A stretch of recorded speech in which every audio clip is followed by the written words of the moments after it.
novamente o mundo toma conta de uma nova guerra entre Israel e algum país ali do Oriente Médio. E sempre quando há algumas dessas guerras, é claro que o assunto sobre profecias e escatologia vem à tona. É natural isso aí. Porque nós, como os crentes, nós sabemos que a palavra de Deus se cumprirá nos seus mínimos detalhes, principalmente nas profecias que diz respeito à volta de Jesus. Bom, quando a gente fala em escatologia, é claro que vem à tona também duas escolas principais, tem mais escolas, mas duas escolas principais a respeito de explicar, de entender a escatologia, as coisas dos últimos dias. Estou falando sobre o dispensacionalismo e também as outras escolas advinda do aliancismo, tá? O pós-tribulacionismo, o amilenismo, o pré-milenismo histórico. Todas elas têm a sua, vamos dizer assim, a sua raiz na teologia do pacto, vindo da reforma protestante, principalmente da ala presbiteriana. Bom, eu quero reagir hoje a um vídeo do pastor Rodrigo Mocelin. Rodrigo Mocelin é um pastor que está aí na internet, inclusive eu estou até num grupo dele, do qual ele faz parte, e ele é um pastor reformado, claro, eu não me lembro se ele é calvinista ou não, possivelmente ele é calvinista, e claro, se ele é calvinista, se ele é reformado, ele vai fazer uma leitura totalmente aliancista do que está acontecendo e dar suas alfinetadas no dispensacionalismo. Eu fiz um vídeo reagindo às falas do pastor, esqueci o nome, onde ele fala sobre amilenismo, e também introduz ali críticas ao dispensacionalismo. O pastor Mocelin também ele vai fazer suas críticas. Mas será que as críticas que ele fará ao dispensacionalismo, elas realmente são justas? Representa realmente a escola dispensacionalista? Então eu quero reagir a este vídeo e fazer ali as minhas ponderações conforme ele vai citando versículos bíblicos, vai falando, né? Nós vamos interagindo com ele, ok? Eu vou colocar aqui para você a fala dele e nós vamos interagindo aí, fazendo algumas correções. Porque sempre que Israel está envolvido em alguma guerra, os cristãos ficam alucinados. Vários pastores marcam o fim do mundo para amanhã, por conta de um pressuposto de interpretação, um pressuposto dispensacionalista da Escritura. Eu vou lhe mostrar neste vídeo que o que está acontecendo... O primeiro erro aqui, vamos corrigir. Nem todos que são dispensacionalistas, não é todos que são dispensacionalistas que estão preocupados com a questão da profecia bíblica, tá? Existem grupos que não são dispensacionalistas, tá? Porém, são alucinados com questões de profecias bíblicas. Outros que se dizem dispensacionalistas, tá, nem sabem quais são os fundamentos teológicos do dispensacionalismo e a diferença entre dispensacionalismo e pré-tribulacionismo. Muitos colocam num saco só, chacoalha e falam, olha, isso aqui é teologia dispensacionalista. Então existe muita caricatura, existe muitos espantalhos que as pessoas constroem, criam em volta do dispensacionalismo, sendo que aquilo ali não é o verdadeiro dispensacionalismo, tá? Então aqui a introdução da fala do pastor Mocelin, ele já demonstra isso, tá? Nem todos que são dispensacionalistas trabalham com profecias, tá? Muitos que não são dispensacionalistas trabalham também com profecias bíblicas. Não é só o dispensacionalismo que estão olhando para as guerras, para as supostas profecias, né? E principalmente profecias de jornais, né? As profecias de jornais, que muitos gostam de ver profecias em jornais, manchetes de jornais, né? De reportagens. Essa definitivamente não é a escola dispensacionalista, tá? Principalmente os dispensacionalistas revisados. Sendo agora entre Israel e Irã, não tem assim uma ligação tão direta com a questão escatológica, não marca um sinal eminente do fim dos tempos para amanhã. Vamos falar sobre isso então. De fato, aqui nós podemos concordar com o pastor Mocelin. Não é porque há qualquer guerra entre Israel e qualquer povo ali do Oriente Médio que significa que está se cumprindo uma profecia, que Jesus vai voltar amanhã, Nós concordamos plenamente com isso, tá? E nenhum dispensacionalista discordaria do pastor Mocelin. Tá, ok? Então, isso que ele está dizendo não serve para nós dispensacionalistas. Que, na verdade, o dispensacionalismo, ele é contrariamente à marcação de datas. Por uma simples razão. A teoria da volta iminente de Cristo. Se existe uma marcação de datas, é porque existe algum marco sem o qual Jesus não poderia voltar. Tá? Ou são as festas de Israel, ou são as luas de sangue, ou são os dias anos, né, muito em voga na teoria historicista, ou outra qualquer coisa que coloca como marco para a volta de Cristo, para calcular a volta de Cristo. Dentro do dispensacionalismo, isso aí não faz sentido através da teoria da volta iminente de Cristo. Jesus pode voltar a qualquer momento, independente de qualquer coisa. Na verdade, dentro do dispensacionalismo, a maioria dos dispensacionalistas acreditam que hoje, no tempo da igreja, não há nenhuma profecia se cumprindo a respeito da volta de Cristo. Olha, isso aqui está se cumprindo, então Jesus já vai voltar. Não existe isso. Existem profecias com sinais claros para a parousia, para a volta visível. Agora, para o arrebatamento, não existe. Tá? Então, isso faz total diferença entre o dispensacionalismo e outras formas de teorias escatológicas. O que impede, pelo menos teoricamente, né, de um dispensacionalista ficar marcando a volta de Jesus. Curta, comente, se inscreva. Bora para mais um vídeo. Então vamos lá. Antes que você pense que eu vou falar sobre uma questão política das brigas entre Israel e Irã, a gente não vai abordar isso. Nós vamos falar aqui da perspectiva espiritual, que é o que é o que de fato interessa para nós, cristãos.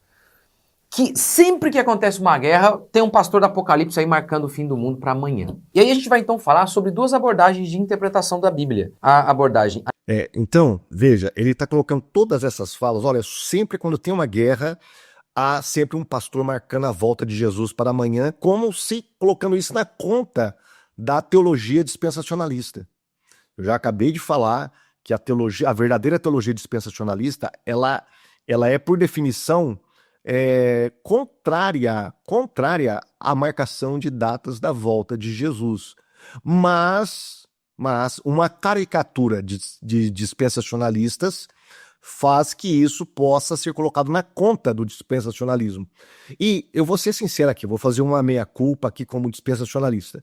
De fato, teve alguns dispensacionalistas que fugiram das bases, tá, teológicas do dispensacionalismo e chegaram até sugerir datas, como, por exemplo, Hal Lindsey. Infelizmente, Hal Lindsey, né? Um dispensacionalista, mas que fugiu e foi criticado na época por outros dispensacionalistas, como, por exemplo, o doutor DeWitt Pentecoste, um grande teólogo dispensacionalista. Ele foi criticado por isso, porque ele estava abandonando as bases do verdadeiro dispensacionalismo e adentrando a área do historicismo. Então, não é todo pastor dispensacionalista que vai ficar aí marcando a volta de Jesus. Muitos se dizem dispensacionalista e nem sabem que estão usando teorias historicistas para poder calcular o fim do mundo, a volta de Jesus. A abordagem aliancista e a abordagem dispensacionalista. Como você interpreta o que acontece em Israel? Isso vai depender muito dessas duas posições. Essas duas posições visam responder a pergunta: como que Deus lida com Israel e com a sua igreja? Deus tem apenas um povo ou dois povos? O aliancismo crê que Deus tem apenas um povo, aqueles que creem. Bom, aqui nós estamos entrando nas bases diferenciais das duas teologias, o aliancismo e o dispensacionalismo. Para o aliancismo, eles acreditam que, primeira coisa, uma questão hermenêutica, tá? O Novo Testamento tem precedência sobre o Antigo Testamento. Então você tem que ler o Antigo Testamento de acordo com o pressuposto do Novo Testamento, tá? Você não deixa o texto falar por si. Você sempre tem que jogar uma interpretação normalmente espiritualizante naquele texto. É o que nós vamos ver aqui depois no decorrer do vídeo do pastor Mocelin. Outra questão: Deus só tem um povo. Por quê? Porque eles acreditam que o Israel lá do Antigo Testamento era a igreja do Antigo Testamento. E a igreja do Novo Testamento é o Israel do Novo Testamento. Tá? Então eles dizem que Deus, a igreja começa com Adão, tá? Muitos deles falam, a igreja começa com Adão, então Deus só tem um povo que vai até o fim dos tempos, até a volta de Jesus, até a eternidade. Só tem um povo só, tá? Sem distinção de Israel. Israel foi substituído, ele vai ser contra essa nomenclatura, né? Esse termo de substituição, mas depois ele vai reafirmar, porque não tem como esse pessoal fugir dessa nomenclatura, eles são da teoria da substituição, tá? Ou, academicamente falando, supersessionismo, é mais utilizado academicamente. Ou teoria ou teologia da substituição é mais popular. Mas enfim, a mesma coisa, tá? Então, ele vai dar as bases aqui um pouco, né, das credenciais do aliancismo, e a partir desta visão que ele vai analisar a diferença com o dispensacionalismo e as profecias a respeito de Israel. Aqueles que creem são o Israel de Deus. Já o dispensacionalismo crê que Deus tem dois povos e que lida com eles de modo distinto. A perspectiva dispensacionalista é a perspectiva mais comum atualmente. Apesar de extremamente recente, é a mais seguida. Bom, vamos fazer aqui outras considerações. Primeiro, realmente, o dispensacionalismo acredita que Deus tem propósitos com o povo de Israel. Tem promessas a serem cumpridas com o povo de Israel. Isso é bíblico. Não tem como você ler a Bíblia e não enxergar isso, a não ser que você introduza uma dose muito grande de espiritualização nos textos bíblicos e nas profecias veterotestamentárias. Outra questão é, quando o dispensacionalista fala que Deus lida com Israel e lida com a igreja de modos diferentes, ele não está querendo dizer que Israel tem um jeito de ser salvo e a igreja outra maneira de ser salva. Que Israel é salvo pelas obras e a igreja é salva pela fé. Isso é caricatura, isso aí é espantalho, tá ok? Ninguém ensinou isso. Muitos acusam Scofield de ter ensinado isso. Ele pode ter não colocado, não ter sido feliz em muitas colocações que ele fez na sua Bíblia, mas isso foi corrigido. Em outras partes, Scofield deixa bem claro que a salvação é unicamente pela fé. E isso acredita o dispensacionalismo. Tanto Israel quanto a igreja, eles são salvos em uma única base, apenas pela graça de Deus por meio da fé, conforme está em Efésios capítulo 2, explanado muito bem pelo apóstolo Paulo. E quanto à questão do dispensacionalismo ser algo recente, tá? Isso não desabona em nada a teoria dispensacionalista. Por que não? Primeira coisa, será que é algo tão recente assim? Bom, primeiro, quanto uma teoria sistematizada, ela pode ser recente. Tá? A sistematização do dispensacionalismo é recente. Mas elementos dispensacionalistas você vai encontrar por toda a história, até mesmo os pais da igreja. Tá? Eu até vou indicar aqui um livro, Dispensacionalismo antes de Darby, porque eles falam que foi Darby que criou o dispensacionalismo, que não é verdade, ele apenas sistematizou o dispensacionalismo.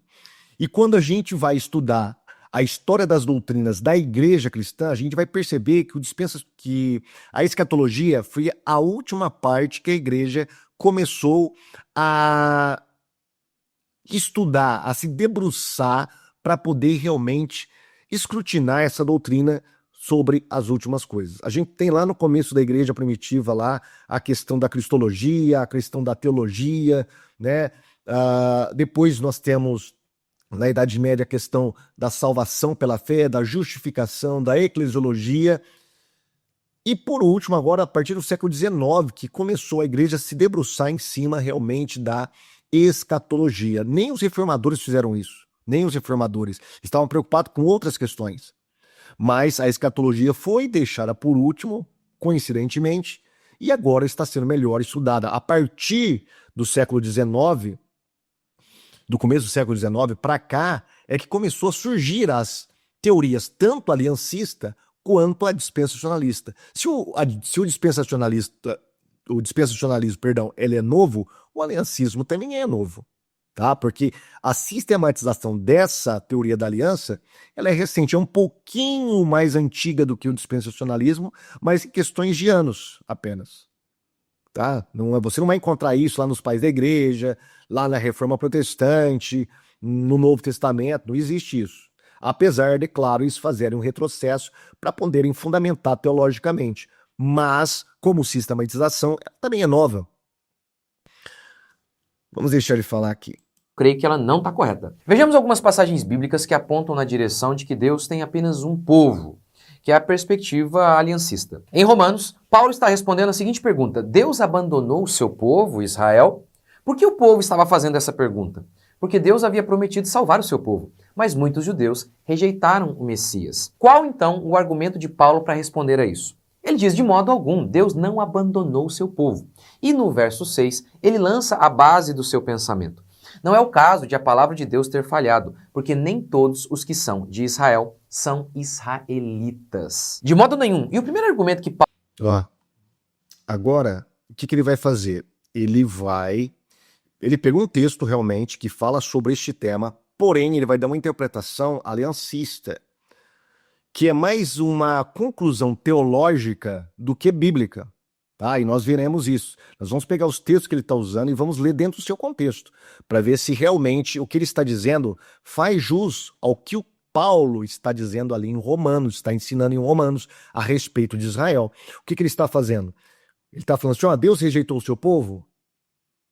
Não, Paulo fala que não. Mas qual é o povo que o Mocelin está interpretando aqui? É como se fosse a igreja. Então ele vai usar alguns textos onde Paulo fala que nem todos que são de Israel são verdadeiramente israelitas, mas simplesmente aqueles que estão da fé, que são descendentes de Abraão, e vai usar isso para fazer uma interpretação do Israel do qual Paulo está falando.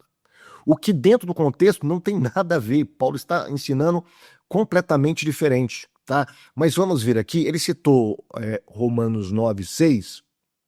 Vamos dar uma olhadinha aqui em Romanos 9:6. Tá? Aqui, Romanos 9:6. Onde que ele citou aqui? Ó. Não que a palavra de Deus tenha falhado, porque nem todos que são de Israel são de Israel, ou são israelitas em algumas versões. Então, o que ele está querendo provar aqui? Olha, não é porque é judeu que realmente tem que ser judeu de verdade. Judeu é aquele que é pela fé. Mas vamos ler o contexto? Olha o que Paulo está falando. Olha, em Cristo digo a verdade, não minto. Não testemunho a minha consciência no Espírito Santo, que tenho tristeza e contida dor no meu coração. Porque eu mesmo poderia desejar ser anátema de Cristo por amor de meus irmãos, que são meus parentes na carne. Aqui Paulo está falando do Israel carnal, do Israel físico, tá?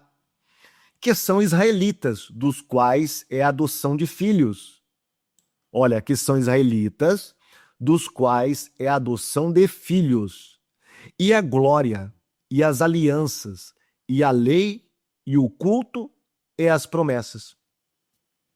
Paulo não está dizendo que Israel foi substituído, que Israel parou de ter relevância no plano de Deus.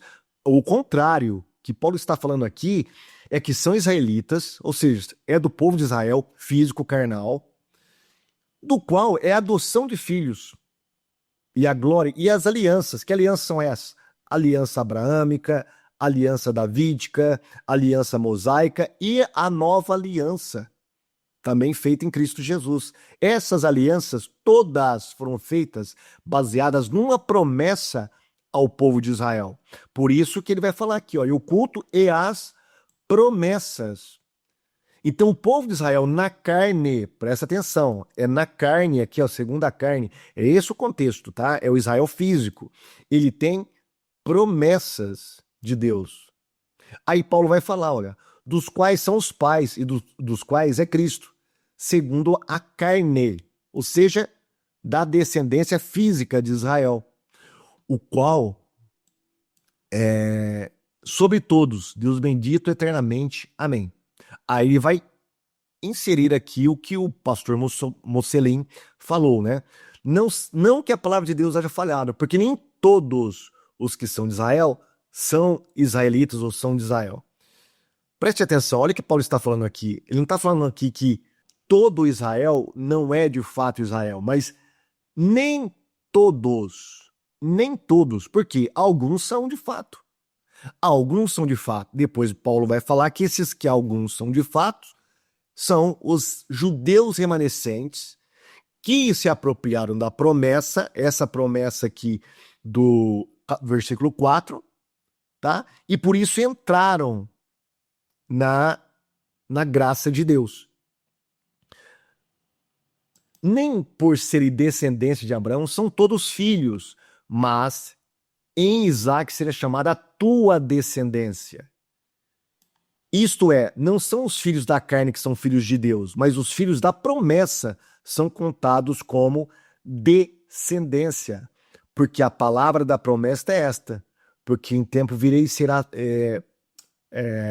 por este tempo virei e Sara terá um filho. Aí ele vai falar sobre a história de Isaac e Ismael, né? Que Ismael é a descendência da carne e Isaac é a descendência da promessa. Quem foi escolhido foi a descendência da promessa pela fé, que foi Isaac, não Ismael. Paulo está falando aqui, olha, eles têm promessa, eles são filhos, tá? Eles têm direito às promessas de Deus.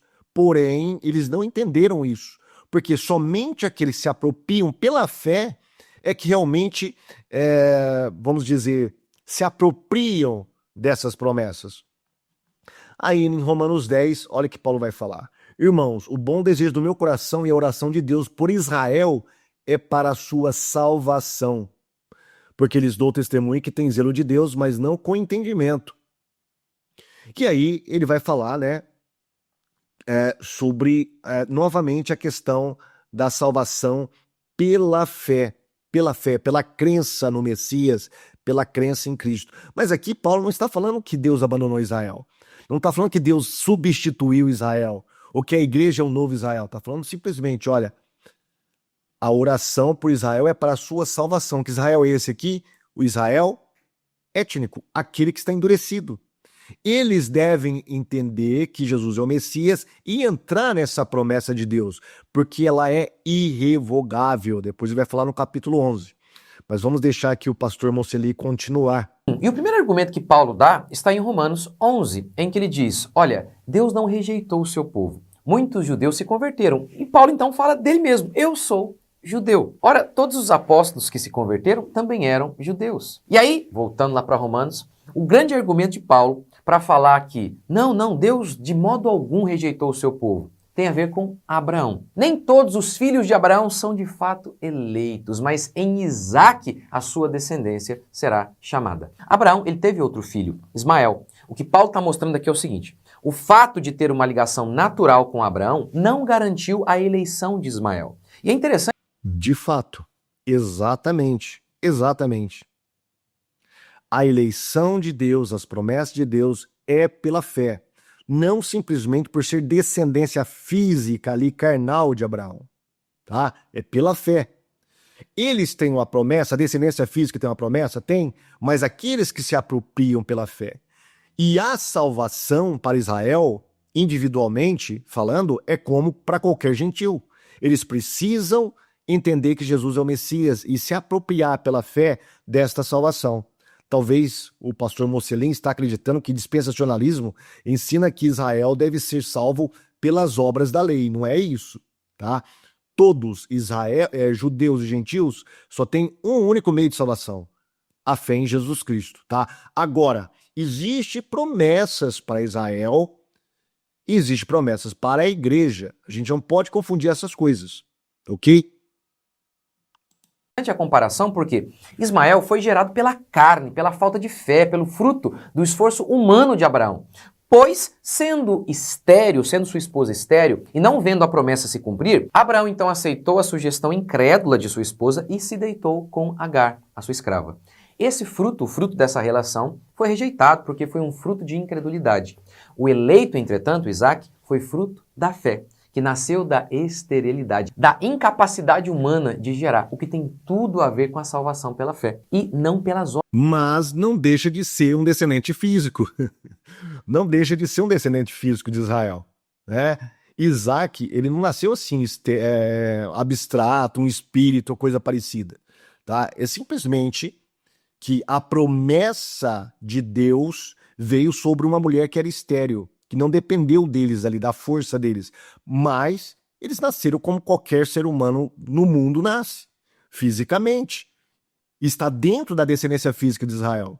E como descendente físico, eles têm direito à promessa, porém essa promessa está condicionada no quê? Na fé.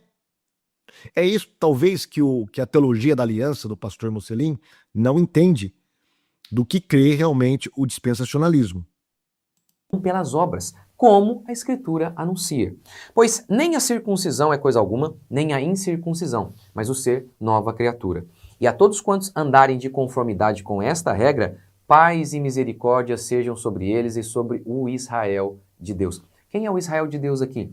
Os da circuncisão, símbolo claro do judaísmo? Não. Aqueles que nasceram de novo. O ser nova criatura é o que importa. E não meramente uma ligação natural com Abraão, representada pela circuncisão. Esse, de fato, é o novo nascimento que acontece pela fé. Filipenses 3,3. Porque nós é que somos a circuncisão. Nós que adoramos a Deus no Espírito e nos gloriamos em Cristo Jesus e não confiamos na carne. Quem é o Israel de Deus? Nós que não confiamos na carne, na força humana, na nossa ligação natural com Abraão. Nos primeiros capítulos de Romanos... Aqui, vamos voltar lá, onde ele cita Gálatas.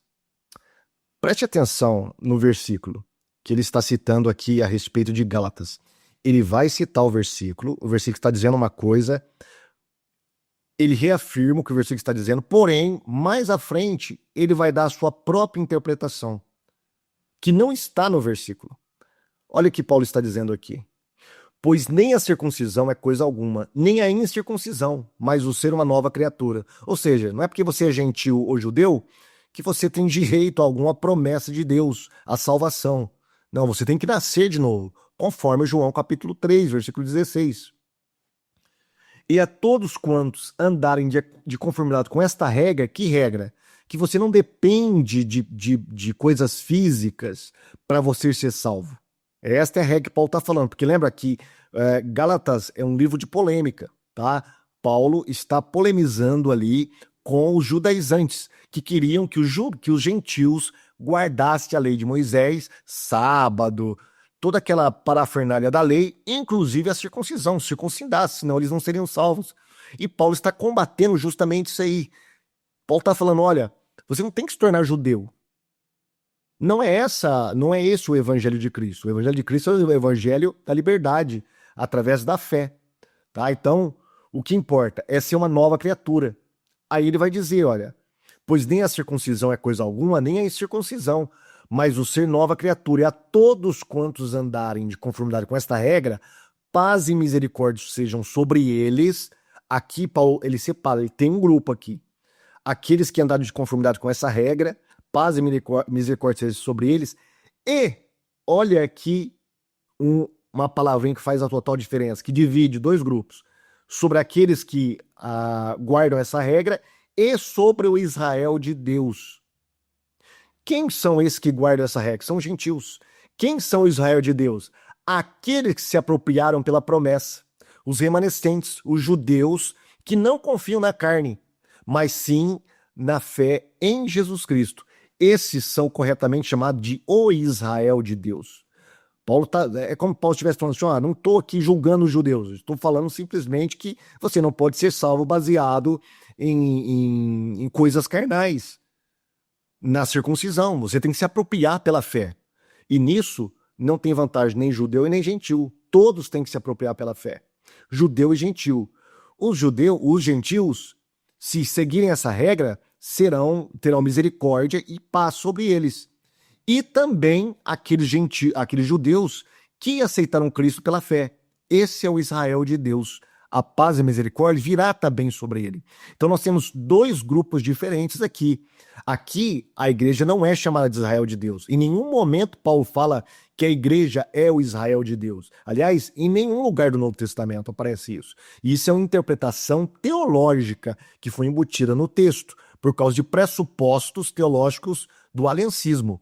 Mas ela não faz parte, não emana naturalmente do texto bíblico. Deus. Quem é o Israel de Deus aqui? os da circuncisão, símbolo claro do judaísmo? Não. Aqueles que nasceram de novo. O ser nova criatura é o que importa. E não meramente uma ligação natural com Abraão representada pela circuncisão. Esse de fato é o novo nascimento que acontece pela fé. Filipenses 3:3. Porque nós é que somos a circuncisão. Nós que adoramos a Deus no Espírito e nos gloriamos em Cristo Jesus e não confiamos na carne. Quem é o Israel de Deus? Nós que não confiamos na carne, na força humana, na nossa ligação natural com Abraão. Nos primeiros capítulos de Romanos, Paulo defende que Abraão foi salvo antes da circuncisão. Essa bem-aventurança é somente para os da circuncisão ou também para os da incircuncisão? Pois dizemos que no caso de Abraão, a fé lhe foi atribuída como justiça. Como lhe foi atribuída? Quando ele foi circuncidado ou quando era incircunciso? Não quando foi circuncidado, mas quando ainda era incircunciso. Ou seja, o que Paulo está dizendo é, nem Abraão foi salvo por ser judeu. Nós o seríamos? A circuncisão, símbolo máximo do judaísmo, foi dado como um símbolo de sua fé, como um selo de sua salvação, e não como causa de sua salvação. É interessante notar também que em Romanos, Paulo diz que nós, os gentios, fomos enxertados na mesma árvore, na mesma oliveira em que os judeus naturais crentes o foram. Ou seja, não há duas árvores, dois povos. Deus tem apenas um povo. Os crentes do Antigo Testamento, que são a árvore original, e os crentes do Novo Testamento. Não é isso que está dizendo o texto. Vamos dar uma olhadinha no texto aqui, de fato, o que o texto está dizendo, tá? Vamos lá para o capítulo 11. Isso, capítulo 11 aqui. Vamos dar uma olhadinha. Olha o que Paulo diz aqui, olha. Capítulo 11. Digo, pois, porventura rejeitou Deus o seu povo? Que povo é esse aqui que Paulo está falando? É a igreja? Não. Está falando aqui do povo de Israel. Então veja bem, isso aqui já vai contra o que o pastor Mocelin está falando, né? Aqui Paulo parece dividir o povo, tá? Deus rejeitou o seu povo e Paulo está falando ali no presente. Está falando no presente. De modo nenhum, porque eu também sou israelita, da descendência de Abraão, da tribo de Benjamim. Que povo é esse? Israelitas que têm tribos, ou seja, o Israel étnico. Paulo se coloca como um israelita étnico, tá? É esse o povo que ele fala. Deus rejeitou o seu povo? Não. A prova que sou eu. Aí ele vai dizer, Deus não rejeitou o seu povo, que antes conheceu. Ou não sabeis o que a Escritura diz de Elias, como fala a Deus contra Israel, dizendo, Senhor, mata os teus profetas, destruindo os teus altares, e só eu fiquei, busco a minha alma. Mas que ele diz a resposta divina, perdão, eu estou tentando aqui acelerar o vídeo e acabo errando nas pronúncias. Reservei para mim 7.000 homens que não dobraram os joelhos a Baal. Assim, pois, também agora, neste tempo, ficou um remanescente, segundo a eleição da graça. Olha, ficou um remanescente segundo a eleição da graça. De novo, ele está repetindo o que ele falou no capítulo 9. Mas se é por graça, já não é pelas obras. De outra maneira, a graça já não é graça. Se, porém, é pelas obras, já não é mais pela graça. De outra maneira, a obra já não é obra. Pois que o que Israel estava buscando não o alcançou, mas os eleitos o alcançaram e os outros foram endurecidos. Aqui Paulo fala que dentro desse Israel tem dois grupos. Um que foi endurecido porque não aceitou a graça e os eleitos que aceitaram a graça, tá? Dentro desse grupo, aliás, dentro desse Israel, desse povo, tem dois grupos. Como está escrito, Deus lhe deu espírito de profundo sono, olhos para não verem e ouvidos para não ouvirem, até o dia de hoje. E Davi diz, torne-se-lhe a sua mesa em laço, em armadilha, em tropeço por sua retribuição. Escureçam-lhe os olhos para verem e encurvem-se-lhes continuamente as costas. Digo, pois, porventura tropeçaram para que caíssem? De modo nenhum, mas pela sua queda veio a salvação aos gentios para os incitar aos ciúmes. Aqui começa nosso entendimento. Olha. E se a sua queda é a riqueza do mundo e a sua diminuição a riqueza dos gentios, quanto mais a sua plenitude. Olha aqui. Aqui de quem que Paulo está falando? Do Israel étnico, do Israel como povo. Tá? Se a sua queda foi para a riqueza dos gentios, quanto mais a plenitude. Aqui Paulo está falando de uma futura recuperação desse Israel étnico. Porque convosco falo, gentios, que enquanto for apóstolo, gentios exaltam o meu ministério, para ver se de alguma maneira posso incitar os ciúmes, os da minha carne, e salvar alguns deles. Porque se a sua rejeição é a reconciliação do mundo, qual será a sua admissão, senão a vida dentre os mortos? Aqui Paulo está falando novamente que Israel será recuperado, será readmitido novamente. Eles não creram, foram cortados. Entrou a época dos gentios. Haverá um momento em que eles serão readmitidos novamente. É isso que Paulo está dizendo. E se as primícias são santas, também a maço é. Se a raiz é santa, também os ramos o são. E se algum dos ramos foram quebrados, e tu, sendo oliveira brava, foste enxertado em lugar deles e feito participante da raiz e da seiva da oliveira, não te glories contra os ramos. E se contra eles te gloriares, não és tu que sustenta a raiz, mas a raiz a ti. Que raiz é essa? Que Paulo não define quem é essa raiz. Apenas os ramos.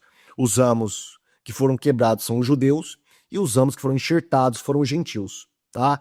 Então, nessa árvore que tem uma raiz que sustenta, esses ramos foram quebrados. Outros ramos foram enxertados de modo artificial, não natural. Os ramos naturais foram quebrados.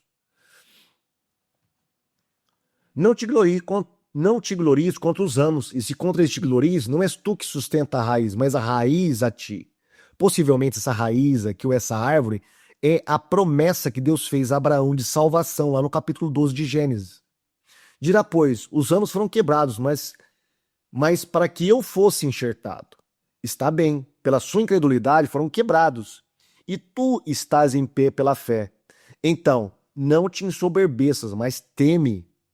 Porque se Deus não poupou os ramos naturais, teme que não te poupe a ti também. Considera, pois, a bondade, a severidade de Deus, para com os que caíram severidade, mas para contigo benignidade, se permaneceres na sua benignidade. Olha aqui, tem um pouco de arminianismo aqui, né? De outra maneira, também tu serás cortado. Se você não permanecer, você será cortado também, como foram o povo de Israel. E também eles, se não permanecerem na incredulidade, serão enxertados, porque poderoso é Deus para os tornar a enxertar novamente. Olha, porque se tu foste cortada na natural oliveira brava, e contra a natureza enxertado na boa oliveira, quanto mais esses, que são naturais, serão enxertados na sua própria oliveira. Então, há uma promessa, tá? A promessa de salvação através de Abraão pela fé. Quem são os ramos naturais? São os filhos de Abraão étnicos, tá? Eles foram cortados porque caíram na incredulidade. Outros gentios que creram foram enxertados nessa promessa. E ele falou, ó, não fique se gloriando porque você está na Harvard, porque os verdadeiros ramos estão cortados. Se eles são os verdadeiros ramos e estão cortados, quanto mais você nem faz parte dessa árvore por questão biológica, natural, tá? Vocês foram enxertados pela fé. Vocês têm que permanecer na fé. Senão, vocês serão cortados como eles foram também. Aí ele vai dizer, por que não quero, irmãos, que ignoreis esse segredo? Ou seja, na palavra mistério, né? Para que não sejais sábios em vós mesmos. Que o endurecimento veio em parte sobre Israel, não veio completo sobre Israel, em parte sobre Israel, até que a plenitude dos gentios haja entrado. Ou seja, Israel está cortado por uma questão de tempo. Que tempo é esse? A plenitude dos gentios. E plenitude aqui está falando de números mesmo, tá? O último gentio a ser salvo determinará uma reviravolta nesse novo reenxerto, né, de Israel nesta oliveira. E esta será a minha aliança com eles, quando eu tirar os seus pecados. Assim que, quanto ao evangelho, são inimigos por causa de vós. Quem que é esses que são inimigos por causa de vós? O Israel carnal, aqueles que estão incrédulos. Mas quanto à eleição, amados por causa dos pais. Porque os dons e a vocação de Deus são sem arrependimento, são irrevogáveis. Não se revoga os dons e a vocação de Deus. Que vocação é essa? A eleição. Porque assim como vós também antigamente foste desobedientes a Deus, mas agora alcançaste misericórdia pela desobediência deles. Assim também estes agora foram desobedientes, para também alcançarem misericórdia pela misericórdia a vós demonstrada. Porque Deus encerrou a todos debaixo da desobediência, para com todos usar de misericórdia. E aí ele vai citar um hino aqui, né? E vai terminar o capítulo 11. Mas, resumindo, Deus rejeitou o seu povo? O povo nacional, o Israel como povo de Deus? Não. Paulo diz claramente que não. Houve um momento em que eles foram quebrados por causa da incredulidade, mas haverá um momento em que eles serão novamente restaurados. Quando? Quando aqui fala Deus tirar os seus pecados. E esta é a minha aliança com eles, quando eu tirar os seus pecados. Haverá um momento em que o povo de Israel, isso é claro, dentro de uma visão dispensacionalista, eles clamarem pelo Messias e o Messias aparecer e eles acreditarem em Jesus. Todo Israel dessa maneira será salvo, tá? É isso que Paulo está falando. Eles serão novamente enxertados pela fé na oliveira e serão novamente restabelecidos como promessas de um povo de Deus descendente de Abraão. Vamos voltar lá para o pastor. Vamos deixar ele falar mais aqui. Dispensacionalistas dizem que aliancistas falam em substituição da igreja por Israel. Primeiro que há mesmo essa linguagem usada por Jesus por conta da rejeição dos judeus. Mateus 21:43. Por isso vos digo que será tirado de vós o reino de Deus e será dado a um povo que produza os frutos dele. Mas além... Aonde que está a substituição neste versículo? Em lugar nenhum. Ele está lendo através de lentes teológicas. Ele não está extraindo do texto bíblico. O que o texto está dizendo? Por isso vos digo que será tirado de vós o reino de Deus e será dado a um povo que produza os frutos dele. Ou seja, produza obras. Tá? Não está falando que Deus rejeitou Israel. Não estão falando que Israel está sendo substituído. Apenas a função foi passada para um outro povo, a igreja. É a mesma coisa se eu tivesse 2 filhos trabalhando em, por exemplo, sei lá, fazer uma instalação elétrica. Eu vejo que o primeiro não tem muita habilidade ali com as ferramentas e tal. E aí eu pego da mão dele e passo para o outro, que tem mais habilidade. E explico mais ou menos. E aí o outro começa a fazer o serviço e produz um bom serviço. O serviço é acabado. Eu substituí um pelo outro? Não. O que eu fiz? Eu passei as ferramentas para aquele que tem mais habilidade fazer o serviço. Mas eu não estou substituindo os filhos. Os 2 continuam como os filhos. Tá? É mais ou menos isso que Jesus está falando. Aqui não está falando de substituição, que a igreja é o novo Israel ou coisa parecida. Isso é apenas pressuposto teológico que não estão no texto, e muito menos nesse texto de Mateus. Mas além disso, o que me parece é que há não apenas uma ideia de substituição, mas também de continuidade. Judeus naturais que creram foram salvos. Gentios que creram foram salvos e enxertados na mesma árvore. De modo que o que se aplica ao povo crente do Antigo Testamento também se aplica ao povo crente do Novo Testamento. Não temos 2 leis, 2 povos. Jesus não vai se casar com 2 mulheres, uma esposa e uma concubina. Ele tem apenas um povo, a totalidade daqueles que creem. Em resposta à salvação, sim, é o mesmo critério, tanto para o Antigo quanto para o Novo Testamento. Tá? No Antigo Testamento eles eram salvos pela fé. Paulo explica muito bem isso em Romanos, começando com Abraão. E no Novo Testamento continua, é uma continuidade. Então nós temos continuidade, mas nós temos descontinuidades. Nós temos promessas, como Paulo bem disse aqui em Romanos capítulo 9, capítulo 11, que o povo de Israel não foi rejeitado, porque deles é a promessa. Paulo deixa bem claro isso. Né? Eles têm promessa para serem cumpridas ainda. Nesse sentido, há uma descontinuidade. Tá? A igreja, ela nunca é chamada de Israel de Deus no Novo Testamento. Em nenhum lugar, Paulo ou qualquer apóstolo vai falar que a igreja substitui Israel. Tá? Em nenhum momento. Sejam judeus ou gentios, pois o que determina a salvação é a eleição, que é manifesta por meio da fé. Uma evidência disso. Lembra da promessa de Jeremias, ou melhor, de Deus feita por Jeremias? Eis que vem dias, diz o Senhor, em que farei uma nova aliança com a casa de Israel e com a casa de Judá. Quando se cumpriu essa aliança com a casa de Israel? quando Jesus estabeleceu a ceia, lembra? Ali se cumpre a profecia. E essa cerimônia da ceia foi dada a quem? Aos discípulos, à sua igreja. Ora, se Jeremias diz que essa aliança seria firmada com a casa de Israel, e Jesus a consuma e declara que essa nova aliança está ali ó, com a sua igreja, com o seu povo, fica claro que a casa de Israel aqui é a igreja. Essa perspectiva é fundamental. Não, ele só esqueceu de mencionar que os discípulos eram judeus, eram de Israel. Agora, o que ele não leu é o seguinte, olha.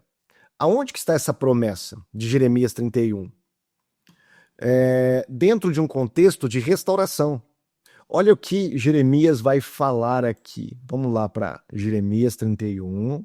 Mas essa aliança que farei com a casa de Israel, depois daqueles dias, diz o Senhor. Porém a minha lei no seu interior, escreverei no seu coração, e serão o seu Deus e eles serão o meu povo. E não ensinará a cada um, tal, nunca mais lembrarei dos seus pecados e tal. A promessa é feita com quem? Com Israel. Não está falando aqui que é feita com gentios. É com Israel. É bem claro o versículo bíblico, tá? Por que eu falo isso? Porque ele fala que a igreja substitui e toma posse dessa promessa aqui. Como se não fosse Israel, como se filhos de Israel aqui, ou casa de Israel, significasse igreja. Agora, se a gente continuar o versículo do profeta, olha o que ele vai dizer. Assim diz o Senhor, que dá o sol para a luz do dia, e as ordenanças da lua, das estrelas para a luz da noite, que agita o mar, bramando as suas ondas. O Senhor dos exércitos é o seu nome. Aqui, Deus está construindo um argumento. Que argumento é esse? Ele vai continuar. Se falhar estas ordenanças de diante de mim, diz o Senhor, deixará também a descendência de Israel de ser uma nação diante de mim para sempre.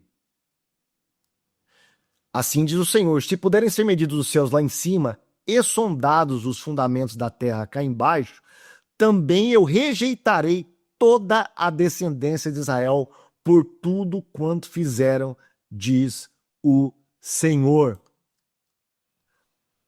Dentro da própria aliança, Deus fala que não rejeita Israel e dá um argumento muito forte, o argumento astrológico. Ou astronômico, né? Lua, sol, mar. Enquanto durar isso, vai durar a nação de Israel perante mim, diz o Senhor. Ele fala 2 vezes, dentro do contexto da nova aliança. A nova aliança foi feita com quem? Com o povo de Israel. Mas como diz Paulo lá no capítulo 11, nós somos o quê? Enxertados nesta nova aliança. Não tem muito mistério, tá? É só você entender as escrituras corretamente. Mas parece que eles precisam colocar uma dose maciça de espiritualização para poder construir a sua teologia a partir dos pressupostos do aliancismo. Essa perspectiva é fundamental porque vai ser a pressuposição pela qual você vai interpretar as profecias e até os mandamentos e promessas de Deus do Antigo Testamento. Exemplo, é muito comum ver pastores dizendo assim, ó, essa ordem não é para nós, é para o israelita. Nesse sentido, você quase que descarta o Antigo Testamento em sua totalidade. Mas também é muito comum, muitas vezes, vermos alguns pastores pregando, por exemplo, o Salmo 23 e algumas promessas do Antigo Testamento e aplicando aos cristãos. E aí, qual seria o critério para diferenciar isso? Eu creio que a perspectiva aliancista é mais acertada. Deus tem somente um livro, somente um povo e uma lei para todos. Veja que o critério dele que ele usa para falar, olha, essa promessa é para a igreja ou não é para a igreja aqui no Antigo Testamento. Ele vai falar que se a gente for tomar isso, a gente vai descartar todo o Antigo Testamento. Aí ele vai falar, qual que é o critério que a gente pode usar então para saber se é ou se não é? Aí ele vai dar um pressuposto teológico, não bíblico. Um pressuposto teológico. Eu vou dar um pressuposto hermenêutico. Tudo depende do contexto, tá? Tem promessas que é geral para todos os povos. Qualquer pessoa, se obedecer aquilo, vai estar na promessa de Deus, vai receber os benesses da graça, da promessa de Deus, tá? Se você obedecer à lei, por exemplo, não matarás, não roubarás, você não vai ter uma vida tranquila? Lógico que vai. Você estará dentro de uma promessa, apesar de estar no Antigo Testamento. O Salmo 1. Se você não andar no conselho dos ímpios, na roda dos pecadores, dos escarnecedores, você não vai ser bem-aventurado? Claro que vai, independente se é judeu ou gentil. Agora, tem promessas lá no Antigo Testamento que não tem como você falar que é para todo mundo se você não violentar o sentido do texto ali dentro daquele contexto. E é aí onde que eu acho que erram os aliancistas, tá? Eles precisam violentar o sentido normativo do texto ali no Antigo Testamento para transferir isso para a igreja, principalmente profecias, Então tem muitas coisas que são para Israel e tem coisas que são para os gentios, aliás, que são para a igreja, tá? Então a gente tem que separar isso de acordo com o contexto. O contexto é um contexto que diz respeito apenas a Israel, ao povo de Israel, ou ele é abrangente? É esse que é o critério. Não porque Deus só tem um povo, só tem uma lei, só tem... Isso é um pressuposto inserido no argumento a partir de uma visão da teologia da aliança. Ela não tem um mérito em si, tá? Ela apenas simplesmente está reafirmando uma coisa que ela não consegue demonstrar ali, de fato, no texto bíblico. Que o Novo Testamento diz que passou para todo mundo. Então esse é o pressuposto que faz mais sentido, é mais natural e mais simples, acredito eu. E ao longo da história da igreja, essa foi a... Sinceramente, eu não acredito nisso. Aí ele vai, claro, fazer uma reivindicação da história da igreja, né? Crença dominante. E é o que me parece que Paulo está defendendo aqui em Romanos. Agora então chegamos à guerra. Bom, essa realmente é uma crença dominante por conta do antissemitismo. Tá? Tem toda uma explicação na história da igreja. Por que a igreja rejeitou Israel, claro, tá? E se colocou ali como o novo Israel, a partir de Justino Marte, né? Aí o negócio descamba com Agostinho mesmo, tá? Com Agostinho o negócio desanda, e aí os reformadores vão adquirir a teologia de Agostinho, claro, vão ali assumir essa teologia escatológica para eles, sendo que a igreja, pressupondo que a igreja é o Israel de Deus e que Deus só tem um povo, coisa parecida. Então chegamos à guerra entre Israel e Irã, que sempre é vista, as guerras de Israel sempre são vistas por dispensacionalistas como um sinal do fim dos tempos para amanhã. Isso tem muito... Não, isso é caricatura. Calma, pastor, isso é caricatura.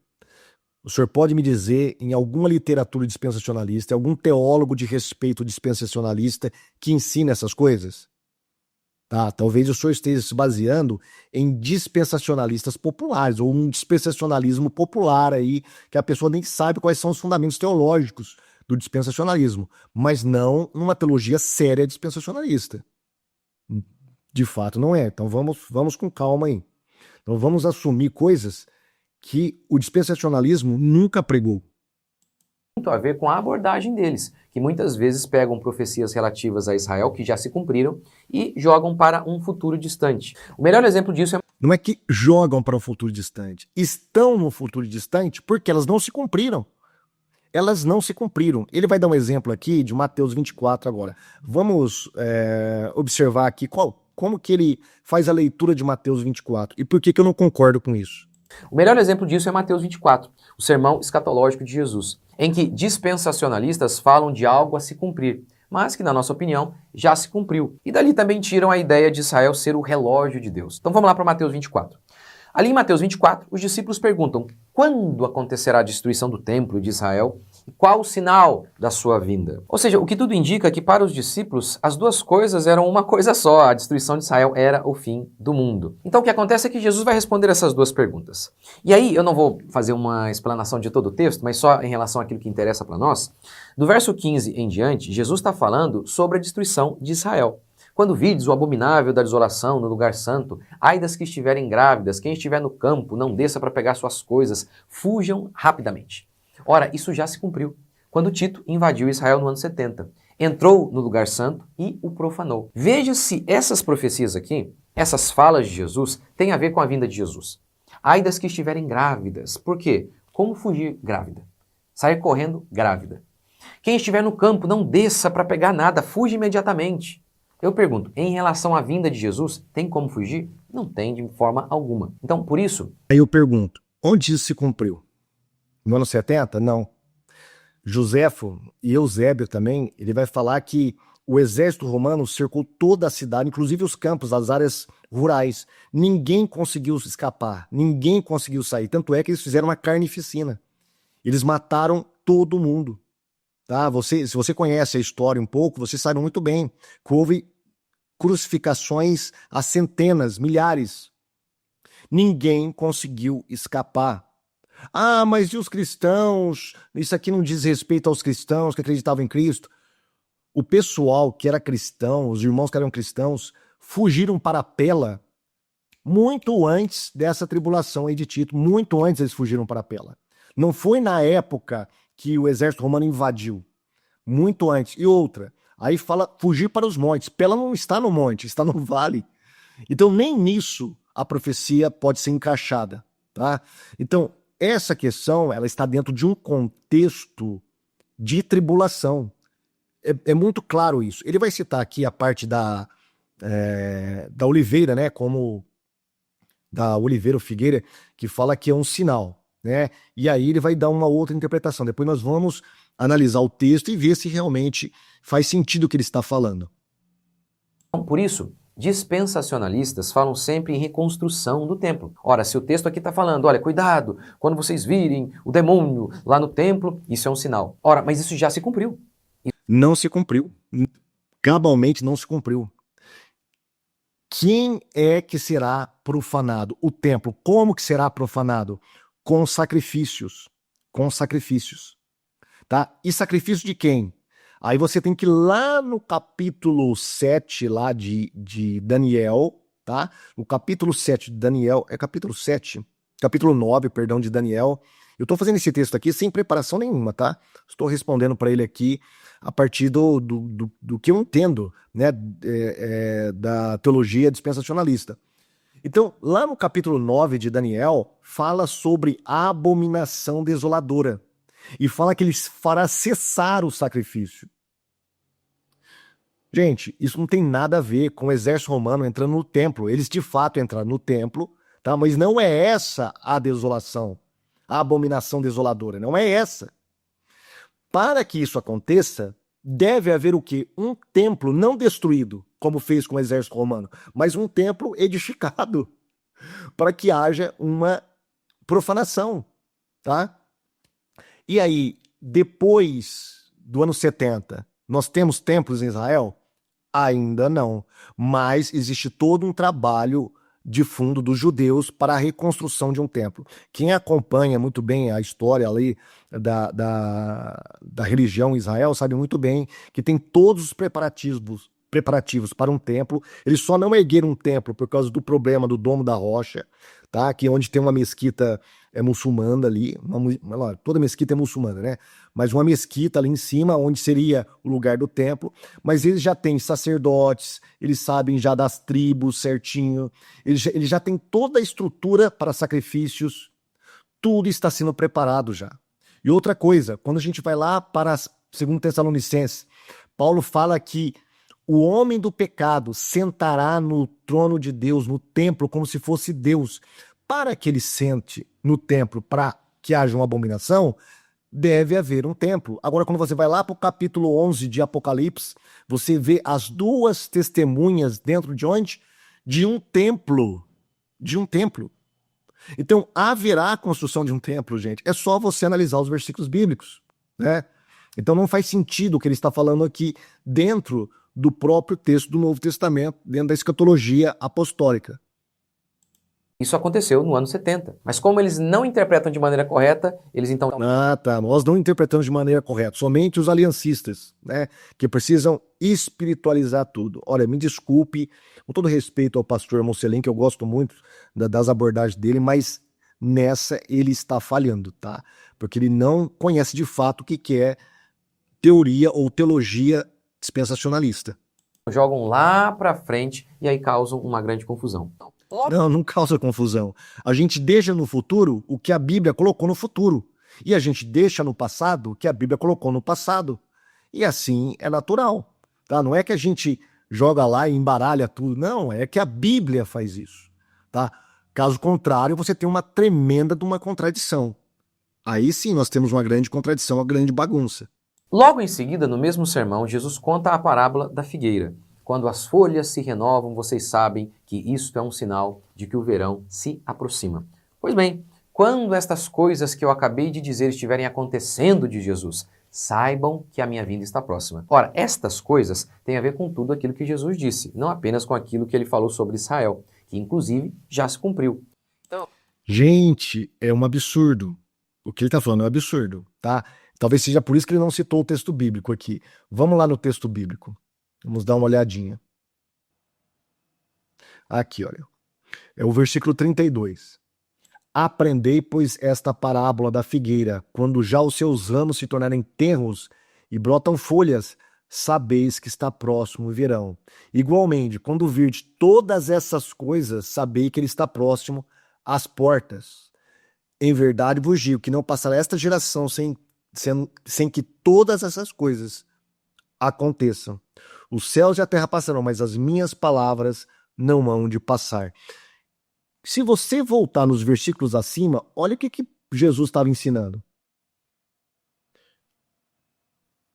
E logo depois da aflição daqueles dias, o sol escurecerá e a lua não dará a sua luz, e as estrelas cairão do céu, e as potências do céu serão abaladas. Então aparecerá no céu o Filho do Homem, e todas as tribos da terra se lamentarão, e verão o Filho do Homem vindo sobre as nuvens do céu, com poder e grande glória. E ele enviará os seus anjos com rijo, clamor de trombeta, os quais ajuntarão os seus escolhidos, desde os quatro ventos, de uma a outra extremidade dos céus. Aí sim ele vai falar, aprendei, pois, a parábola da figueira, quando já os seus ramos se tornam tenros e brotam folhas, sabeis que está próximo o verão. Igualmente, quando virdes todas essas coisas, sabei que está próxima as portas. Aqui Jesus está falando de uma época de tribulação. O sinal da figueira é um sinal para a volta do Filho do Homem. Por isso que o dispensacionalismo, ele interpreta corretamente. Tá? Para a parousia, para a volta visível de Cristo, há sinais. Tanto é que Jesus falou aqui, ele comparou com a figueira. Olha, quando vocês virem a figueira, os seus ramos, as suas folhas tal, vocês já sabem que o verão está próximo. A mesma coisa, quando alguns sinais acontecerem, como lhe fala aqui, olha, no céu, na terra, tal, aparecerá o sinal do Filho do Homem. Então, quando vocês virem esses sinais, vocês ficam espertos, porque Jesus aparecerá. Aqui não está falando de arrebatamento. Aqui está falando da parousia, da volta visível, de acordo com a teologia dispensacionalista. Aí ele introduz a questão da figueira. Tá? Ele não está falando lá de Tito, do ano 70, não tem nada a ver isso. Está falando daqui, olha, está dentro deste contexto. Então Jesus, no capítulo 24, está falando de duas coisas, assim como Lucas também. Tá? Lucas é mais claro, está falando da derrota de Israel, da destruição de Israel no ano 70, e depois ele pula para um evento futuro, que é a volta dele. Tá? E essa figueira aqui está dentro desse contexto da volta dele, não dentro do contexto que fala do ano 70. Então eu creio que no fundamento de interpretações erradas sobre Israel está essa perspectiva dispensacionalista. Além disso, então, novamente, é o dispensacionalismo que é o caos do mundo inteiro, né? Assim como é o protestantismo para o catolicismo, que é a caixa de Pandora para o mundo, o dispensacionalismo é a caixa de Pandora para a teologia cristã, né? Meu Deus do céu, é muito preconceito que esse pessoal tem com o dispensacionalismo, né? Eles fazem caricaturas, colocam na boca do dispensacionalismo aquilo que o dispensacionalismo nunca pregou, né? Constroem um espantalho e depois se gabam de destruir aquele espantalho que eles construíram. Como assim, os pastores do Apocalipse, os conspiracionistas natos, eles erram sistematicamente em suas conspirações. Sim, eles erram, mas nenhum dispensacionalista que preze honesto e que tenha gabarito é a favor de marcar data, gente. O fim do mundo, pelo amor de Deus. Quem que marca a data e fim do mundo? Dispensacionalista? Os últimos, quem que foram? Por exemplo, Harold Camping, aquele pastor batista lá que marcou a volta de Jesus para 2011, acho 2009, 2011, com todos os cálculos e tal. Era dispensacionalista? Claro que não. A maioria dos que marcam são historicistas, que ficam procurando cumprimentos atuais de profecias. O dispensacionalismo fala que nessa era nós não temos sinais para o arrebatamento. Os sinais virão depois do arrebatamento, na grande tribulação, quando a igreja não estará mais aqui. Então não faz sentido essa acusação que ele faz contra o dispensacionalismo. Sem falar da teoria da volta iminente de Cristo, que é uma base muito forte do dispensacionalismo, que breca, que corta pela raiz toda marcação de datas para a volta de Jesus. Como confiar em alguém que erra sempre, que todo dia anuncia o fim do mundo para amanhã? Além disso, as chamadas, o fim está próximo, agora a casa caiu mesmo, amanhã acabou.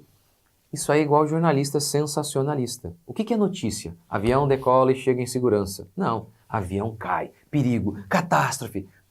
Isso também se aplica à tara de muitos em marcar o fim do mundo para amanhã.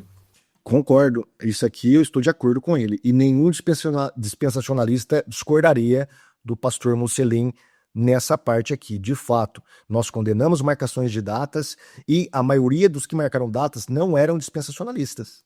Se você procurar na história, todos que marcaram datas, a maioria, 99%, não eram dispensacionalistas.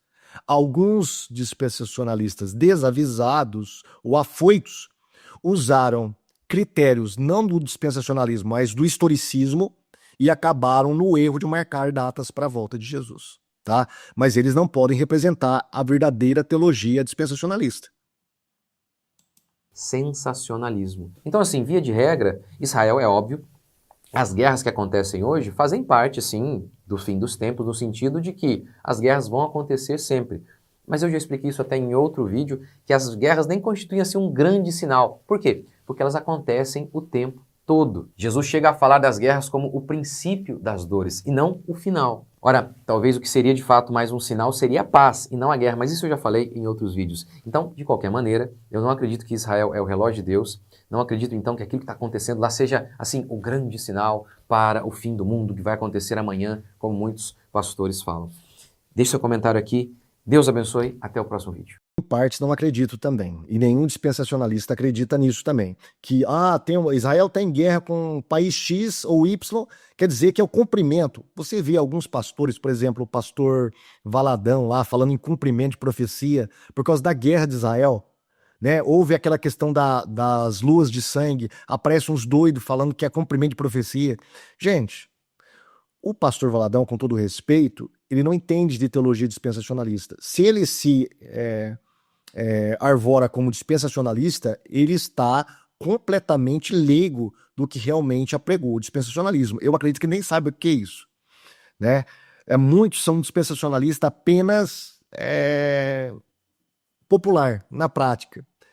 E nem todos que falam sobre a volta de Jesus, de arrebatamento, são dispensacionalistas também, que eles nem entendem isso. Tá? Então você não pode colocar isso na conta do dispensacionalismo.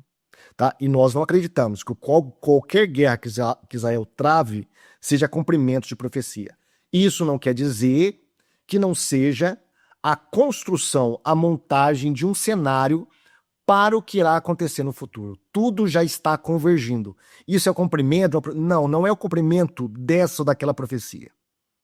É apenas a montagem de cenários para o cumprimento futuro de uma profecia. Tá? É assim que nós cremos, é assim que entende os dispensacionalistas. Então, ele criou uma caricatura, não vou assim acusá-lo, porque a maioria não entende também. Tá? Eles trabalham mais com espantalhos, caricaturas, do que realmente a doutrina verdadeira, a crença verdadeira dispensacionalista. Então, Israel é o relógio de Deus? É o relógio de Deus, sim. Tá? Ninguém prevê a volta dos judeus para a terra deles. E tem outra, os judeus estão voltando em massa para Israel, do mundo inteiro. É só buscar profecias no Antigo Testamento que falam sobre essa volta dos 4 cantos da terra. É só buscar essas profecias. Israel está voltando para a sua terra. Tá? Israel está sendo oprimido no mundo inteiro. Cemitérios judaicos estão sendo profanados, eles estão sendo hostilizados. Muitos bilionários judeus estão voltando para Israel, saindo de muitos países da Europa, que está tendo uma grande onda de antissemitismo. Tudo está convergindo para cumprimento de profecia. Uma profecia que se cumpriu realmente, em nossa época, foi em 1948, com a nação de Israel através da ONU. Ali se cumpriu a profecia de Isaías, do capítulo 60, onde diz: porventura nascerá em um dia uma nação? ali Israel nasceu em um dia como nação, tá? E ali começou a vir judeus de todas as terras, contrariando as previsões dos aliancistas. Muitos teólogos aliancistas falavam que nunca a nação de Israel poderia voltar para a sua terra, tá? Por quê? Porque estava contra a palavra de Deus isso.